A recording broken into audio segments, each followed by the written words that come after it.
Welcome to ECNTRADE Daily Video. Before we begin, it should be noted that any advice is of a general nature only and that your personal circumstances have not been taken into consideration. Hello everyone, my name is Rob Clayton and thank you for joining me.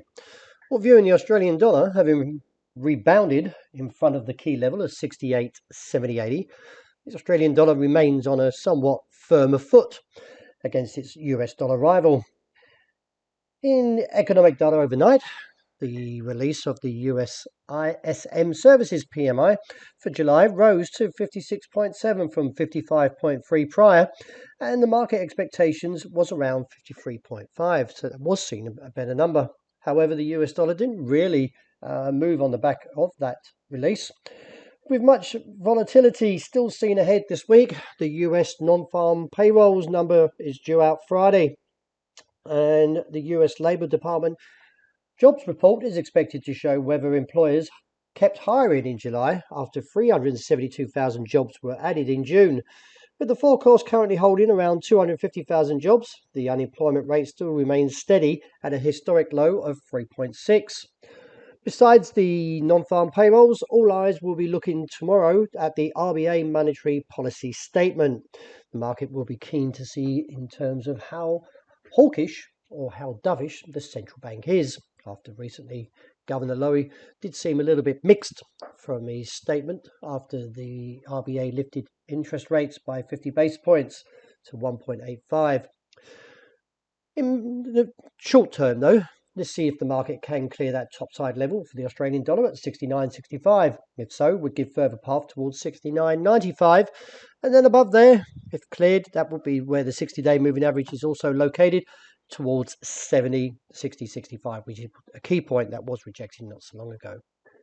Now, the bullish call will hold in terms of the view on how the market's set up here in terms of the technical pattern, but a break of 68.70 would give further concerns to the bearish case, and therefore may open up towards 68.35 and down towards 67.75 with a base holding around 66.5. As I mentioned, the US dollar, which measures the greenback strength against a basket of 6 major currencies, was relatively unmoved overnight, with both euro and the US dollar posting a long-legged doji, which is indecisiveness. And that indecisiveness came through after the market rejected that top side in the euro, 102.7080, and respecting the level around 101.1535. The technicals are still somewhat a little bit weak or mixed. And as long as we don't take out the level of 101.15, I feel the market has potential to rebound and look back towards that top side of the range around 102.7080 and reassess from there. The dollar yen story, well, the market continues to rise in terms of the last 2.5 days, so I'll give the bulls some credit since the rebound off that 130 area. However, keep an eye on these technicals. They're not very forthcoming, and therefore, until we don't see a break above 134.2040, then I'd feel the market may actually stage a retreat from where we currently stand and look back towards the bottom side of 133.45 to 131.6070 and reassess from the bottom side there.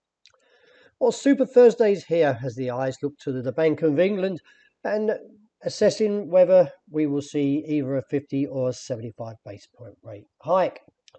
The market at this stage favours 50. That would see the rise to 1.75% from 1.25. However, it really depends on the statement and see how Andrew Bailey, the Governor of the Bank of England, views the UK inflation rate around 9.4 from its latest release.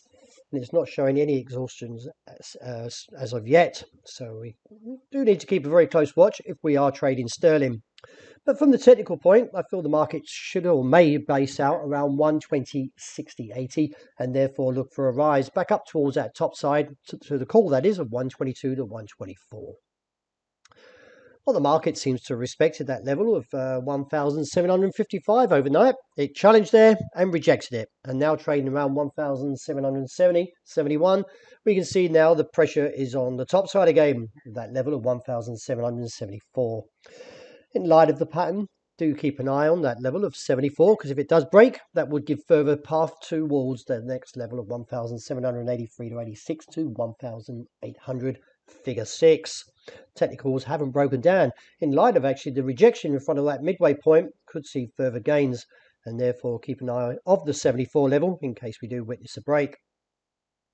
However, what would turn this around is a break of 1,755, as that would negate the upside and reaffirm this recent candle that was a rejection from that top side there, and look back towards 1,746 to 1,732 to 33.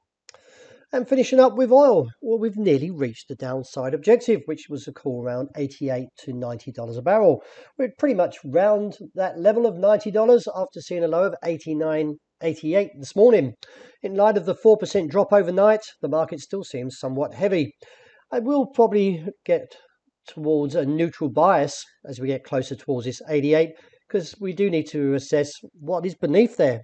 And you can see it does bring little imagination until the focus of around $78, which is another $10 to the downside.